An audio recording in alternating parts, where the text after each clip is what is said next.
Bienvenue sur le flux de la foi, là où chaque battement du cœur cherche la lumière d'Allah.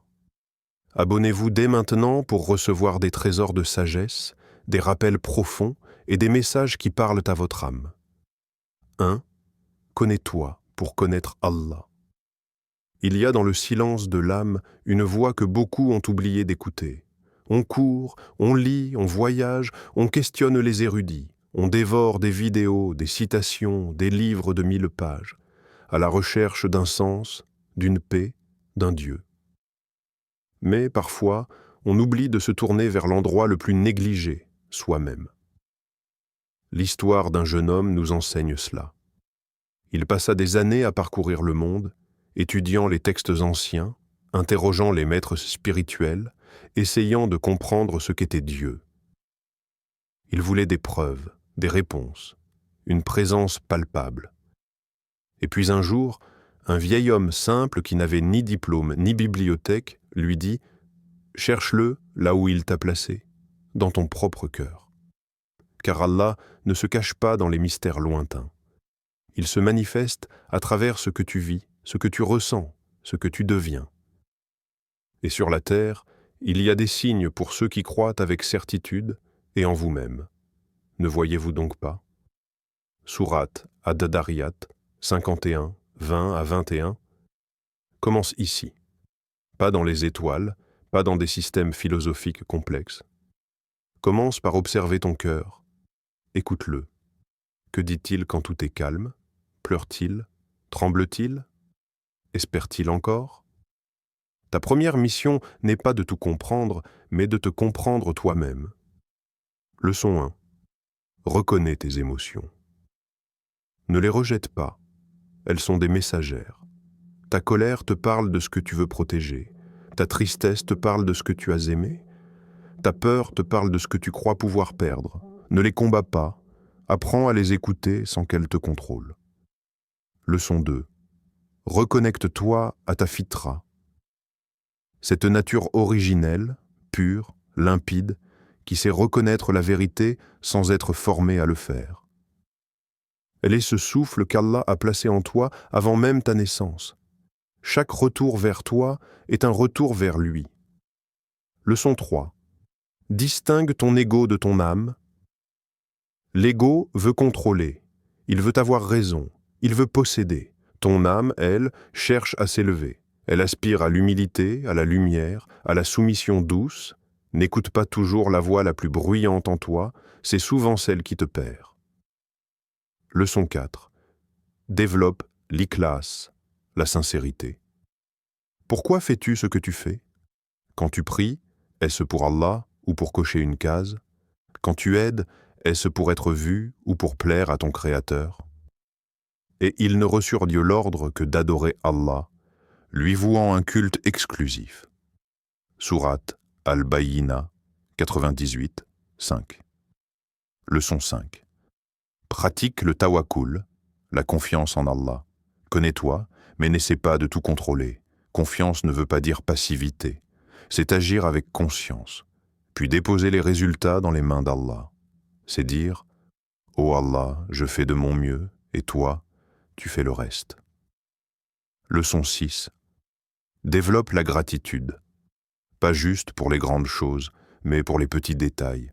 Ton cœur qui bat, ton souffle, le soleil sur ton visage. Et surtout, la capacité que tu as d'être guidé. Car beaucoup ont perdu ce lien. Leçon 7. Ralentis, vraiment. Le monde t'accélère. Mais la sagesse te dit de t'arrêter, d'observer un arbre, d'écouter la pluie, de laisser une prière durer plus de 2 minutes. Car parfois, la réponse que tu cherches n'est pas dans ce que tu poursuis, mais dans ce que tu refuses de ressentir. Alors dis-moi, quand as-tu réellement pris le temps d'explorer ton cœur, d'écouter ce que ton âme te murmure? Souhaites-tu que je développe maintenant la section 2? Le malheur peut être une miséricorde déguisée. 2. Le malheur peut être une miséricorde déguisée. Imagine cette scène. Une femme, seule, assise sur le sol froid de sa cuisine. La lettre de licenciement à la main. Son monde s'est effondré en 1 minute. Plus de travail, plus de stabilité, plus de certitude. Elle pleure. Elle ne sait même plus pourquoi. Pas de mots, juste un vide, immense. Pendant des semaines, elle lutte pour respirer. Elle crie dans la prière. Ou parfois, elle ne prie plus du tout. Et puis un jour, sans savoir pourquoi, elle prend un vieux carnet. Elle commence à écrire. Des mots flous, douloureux, vrais. Ce jour-là, sans le savoir, elle entame un nouveau chapitre. Elle découvre ce que son cœur aimait vraiment. L'écriture, le partage, la transmission. Quelques mois plus tard, elle lance un petit blog spirituel, puis un conte, puis des retraites pour femmes, et elle dit « Quand j'ai tout perdu, j'ai trouvé Allah ». Il se peut que vous détestiez une chose alors qu'elle est un bien pour vous. Sourate Al-Baqarah, 216. On a été formaté pour penser que perdre, c'est échouer. Mais parfois, c'est quand Allah arrache un confort qu'il te protège d'une prison invisible, une relation toxique, un travail qui t'éloignait de lui, une habitude qui te tuait à petit feu. Leçon 8. Voir la sagesse derrière les épreuves. Tu ne la vois pas au début. Elle est voilée par la douleur, mais elle est là. Chaque malheur porte un message. Tu n'as pas été brisé, tu as été reconstruit autrement. Leçon 9. Apprendre de l'échec. Et si ce que tu appelles échec était une réorientation divine? Allah ne t'humilie pas en te faisant tomber. Il t'enseigne comment marcher autrement. Leçon 10. Trouver la force dans la faiblesse. La force, ce n'est pas de ne jamais faiblir, c'est de s'effondrer, puis de se relever en disant « Ya Allah, je ne peux pas sans toi ». Leçon 11. Te relever spirituellement après la chute. La chute physique est rapide, mais la remontée intérieure prend du temps. Et c'est dans cette lente remontée que tu redeviens un serviteur, humble, vrai, soumis. C'est dans ce désert que ta foi apprend à fleurir. Leçon 12. Lire les signes d'Allah dans les revers. Tu priais pour être guidé? Il t'a répondu en t'arrachant à ce qui te détruisait. Tu voulais de la lumière? Il a éteint les fausses. Mais encore faut-il que tu regardes avec les yeux du cœur. C'est lui qui vous fait voir l'éclair pour susciter la crainte et l'espoir. Sourate Ar-Ra'd 13, 12. Leçon 13. Purifier ton cœur par la patience. Sabre. La patience n'est pas passive, c'est une alchimie secrète. Elle transforme l'amertume en soumission, la plainte en prière, la blessure en reliance. Et nous vous éprouverons certes par un peu de peur, de faim, mais annonce la bonne nouvelle aux patients. Sourate Al-Baqarah 255. Environnement sain. Ton cœur est comme une plante. Il ne pousse pas dans un champ de cris. Entoure-toi de sons qui l'élèvent. Coran. Silence. Paroles vraies. Choisis des amis qui te rappellent d'Allah, même sans parler d'Allah. Leçon 28. Retrouve la paix dans le silence. Le monde t'a appris à combler chaque vide par du bruit.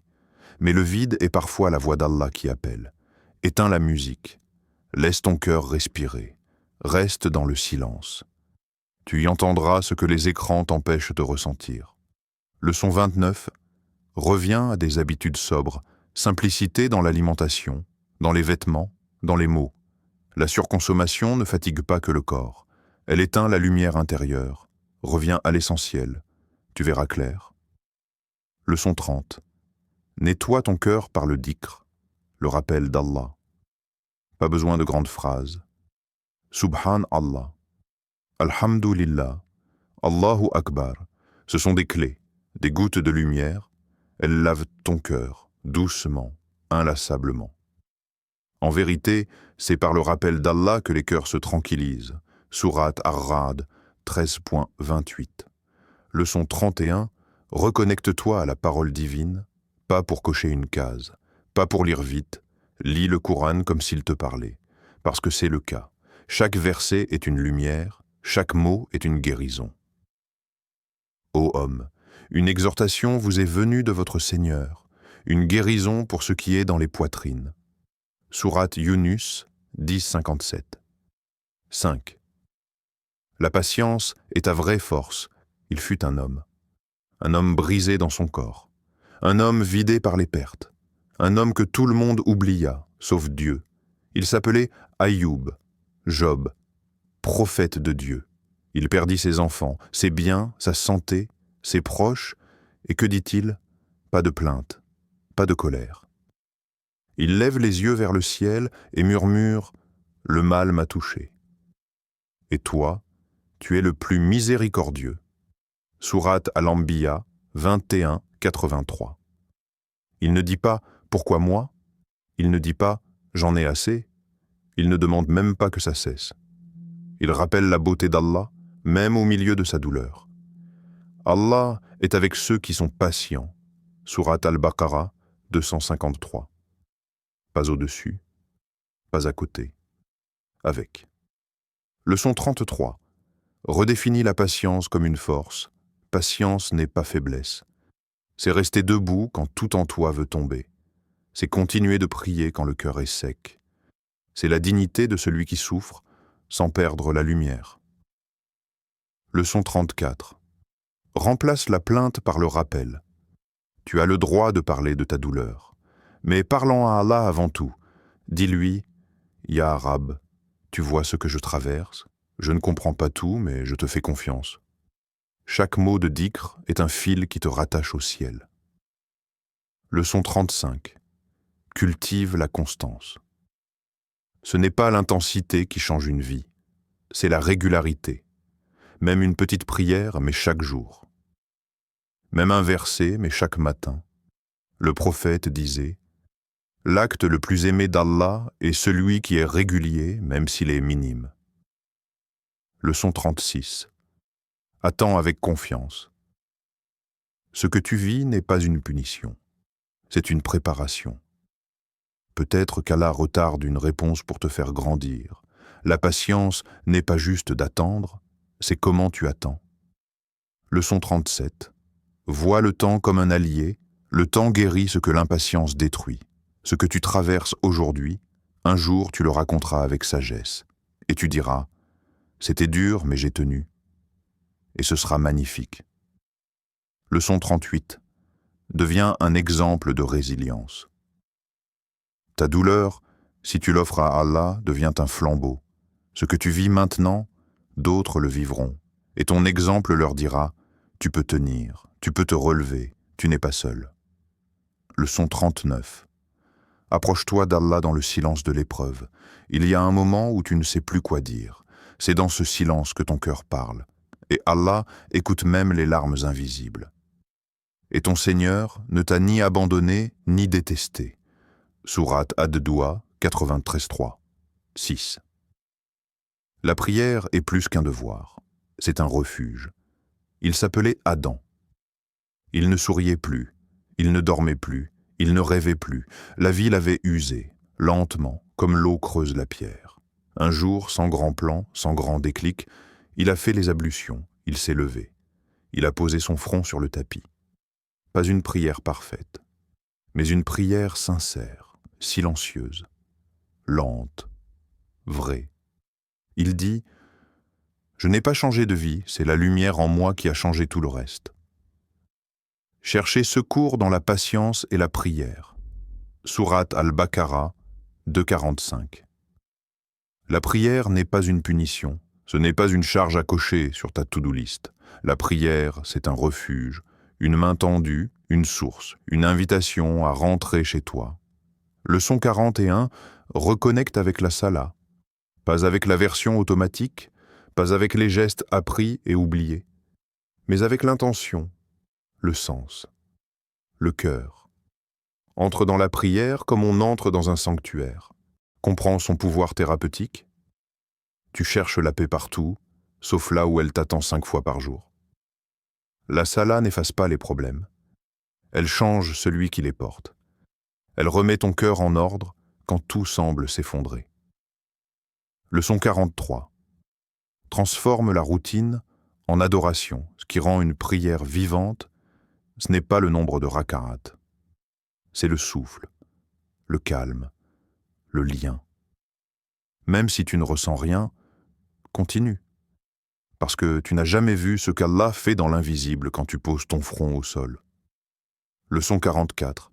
Dépose ton fardeau aux pieds d'Allah, dis-lui tout, même les choses bêtes. Les peurs, les blocages, les doutes, tu ne déranges pas. Tu ne parles pas dans le vide. Tu parles au seul qui t'écoute sans jamais se lasser. Leçon 45. Recueille-toi sincèrement un verset, une prosternation, une larme. C'est assez pour que le cœur revive. Tu n'as pas besoin d'être parfait, tu as juste besoin d'être présent. Leçon 46. Trouve des moments sacrés dans ton quotidien, l'aube, le silence avant le monde, le coucher du soleil. Ce sont des portails vers l'éternité. Allonge ta prière, étire le temps. Laisse Allah te parler quand tout le monde dort. Accomplis la prière au déclin du soleil jusqu'à l'obscurité de la nuit. En vérité, la prière préserve de la turpitude et du blâmable. Sourate Al-Ankabut 29-45. Leçon 47. Apprends à aimer prier vraiment. Ne prie pas pour éviter l'enfer. Prie pour t'approcher de la beauté. Prie parce que ton âme s'assèche sans cela. Prie parce que, dans un monde qui t'éparpille, c'est là que tu te retrouves. 7e, ton intention est ton univers.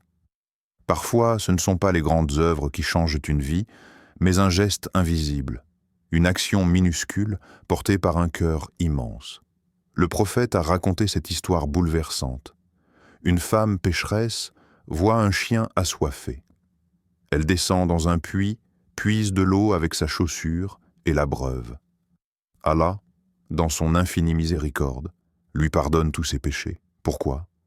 Parce qu'elle l'a fait pour lui, avec sincérité, avec cœur. Les actions ne valent que par les intentions. Hadith authentique, Bukhari and Muslim. Tu peux donner une fortune et n'avoir aucun poids auprès d'Allah. Et tu peux offrir un sourire, un message, une gorgée d'eau et gagner le paradis. Parce que ce qui compte, c'est ce qu'il y avait dans ton cœur au moment d'agir. Leçon 48.